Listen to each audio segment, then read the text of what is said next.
In this video, we're going to show you how to manage your orders in BATS. To find your orders, navigate to the Orders menu and click on My Orders. If you want to view orders for other users in your system, you would click on Other Orders, but only if you have permissions to view or edit other orders for other users. So I'm going to open My Orders page, in which I will see a list of all orders that are assigned to me and that have not yet been completed. To find orders that have been completed, I would use the global search engine in order to find completed orders. In this grid, I can filter and rearrange my orders to suit my need at the current time. So if I only want to see orders that have been dispatched already, I would simply click on the status column and click Dispatched on the drop-down list and click Apply. This will filter my list of orders and show me only dispatched orders. I can then change this by unchecking Dispatched and then checking orders that are in the Find Me a Carrier status. Now you will notice that order statuses in BATS are very descriptive. For example, Find Me a Carrier means that this order is ready and just needs a carrier to be found and dispatched to. Meaning, typically, the next step from this status is to post this order to a load board and to start searching for carriers. Once an order has been posted to the load boards, its status will change to Searching for Carriers.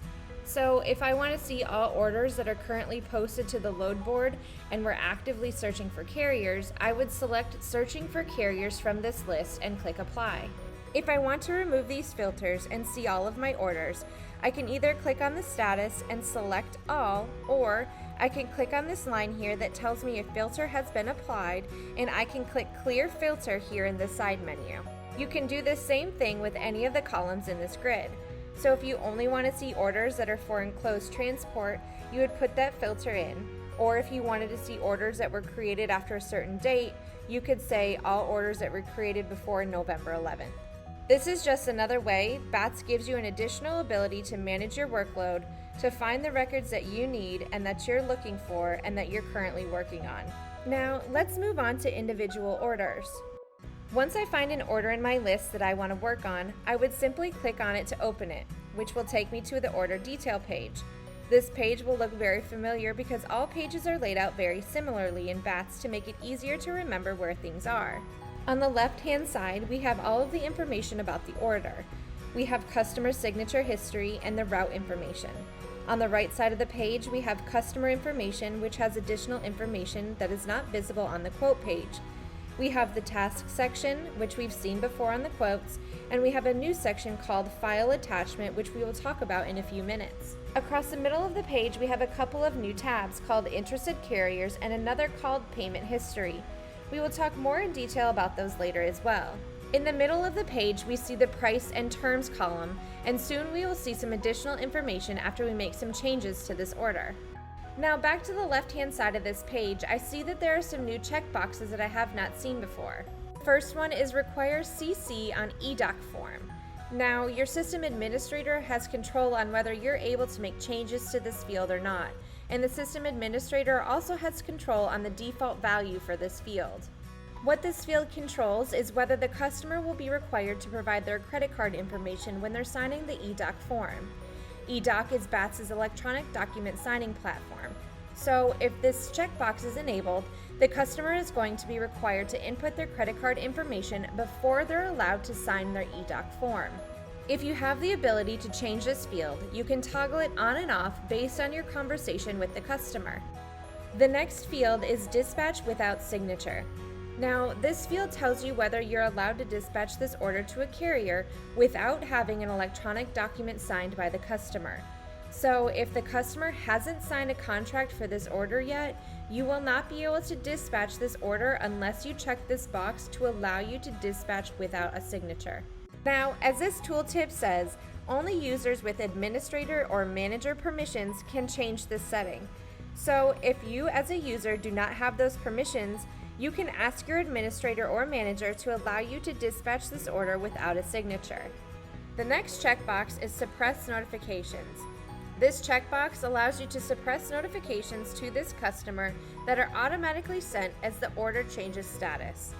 Your administrator can set up certain automated notifications in your system that will be sent to the customer as the order changes status. Meaning, once an order is dispatched, picked up, etc., you can program BATS to send out automated email notifications to the customer.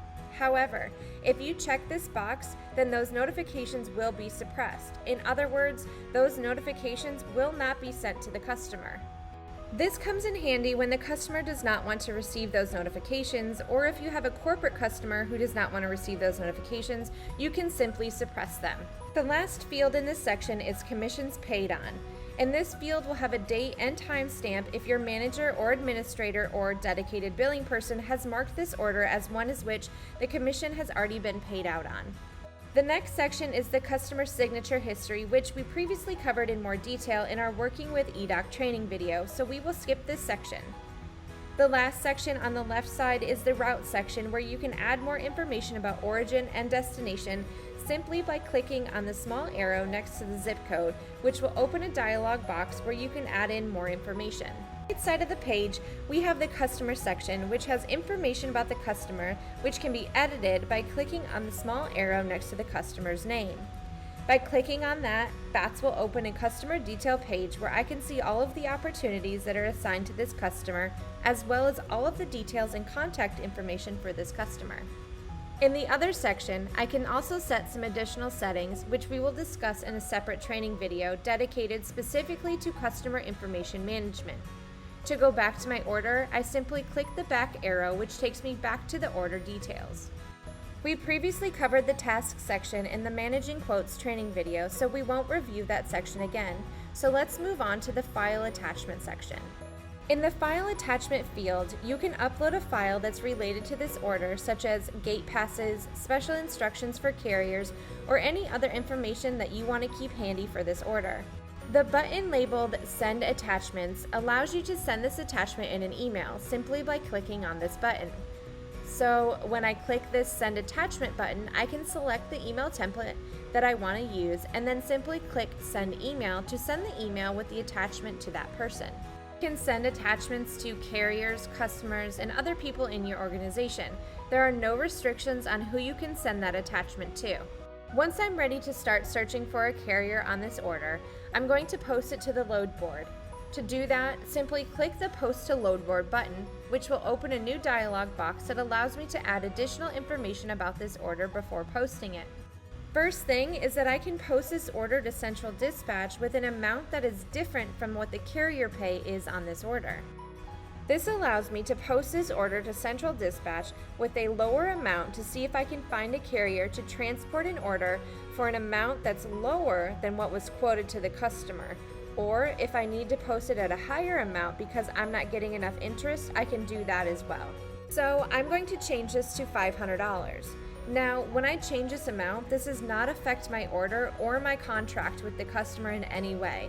This is only used to post this order to Central Dispatch.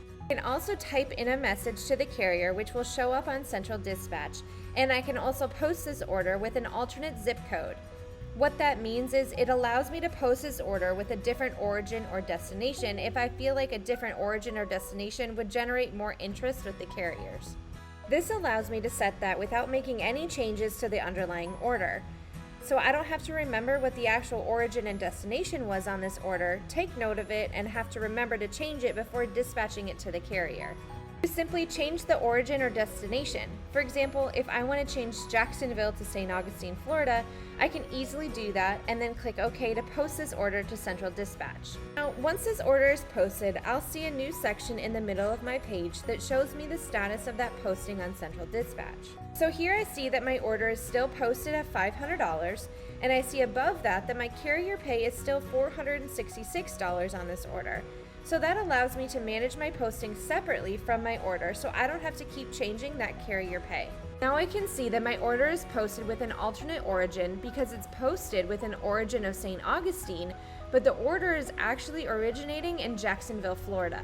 At any time, I can change any of these values in the Posted to Load Board section without affecting my order, and those changes will automatically be updated in Central Dispatch, so you do not need to unpost the order and then post it again in order to make these changes. I can simply change this amount, click Save, and my order is going to be automatically updated on Central Dispatch. Also, if I want to change my alternate origin or destination, I can do that. Then I'll click Save and BATS will immediately update my order on Central Dispatch. If at any point you want to unpost this order from Central Dispatch, you will simply click on the Unpost from Load Board button, which will then ask you to confirm that you want to unpost this order. Simply click OK and your order will be unposted.